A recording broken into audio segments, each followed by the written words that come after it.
Après 40 ans aux commandes de Thalassa, le magazine de la mer de France 3, Georges Pernaut a pris sa retraite. Au-delà de sa carrière d'animateur bien remplie, il est un père heureux aux côtés de sa femme Monique. Le vendredi 30 juin 2017, Georges Pernaut, le légendaire présentateur et créateur de Thalassa, a fait ses adieux à son public. Après avoir émerveillé les téléspectateurs pendant 40 ans, l'animateur, alors âgé de 69 ans, a pris le large.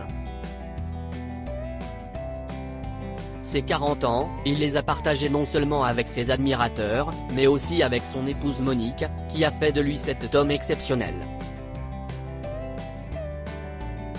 Pour Georges Pernaut, le départ de Thalassa était une étape historique importante de son parcours. C'est une page qui se tourne et qui a un lien étroit avec l'histoire de sa famille. En effet, son émission Thalassa doit son nom à son père, journaliste et helléniste. C'était ce dernier qui était à l'origine de ce nom. Thalassa est un mot grec dont la signification est la mer. Mais la même année où il a lancé ce programme, en 1975, la femme de Georges Pernaut lui a donné une petite fille. 2 ans avant le lancement de son magazine, Georges Pernaut a épousé Monique. Lorsqu'ils se sont rencontrés, Monique était déjà au ministère des Finances.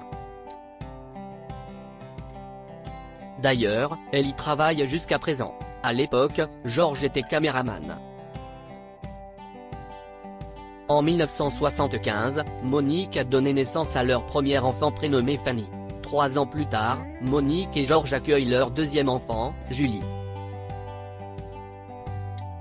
Les 2 filles ont suivi le pas de leur papa en devenant journalistes et directrices de production.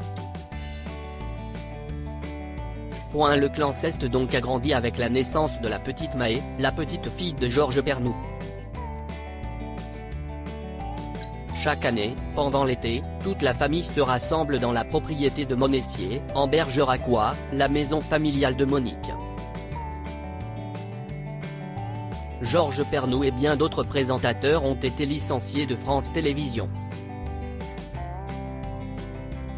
Inquiet, Thierry Beccaro, le présentateur de Motus, a parlé ouvertement de son avenir au sein du groupe et de ce qu'il pense de sa carrière.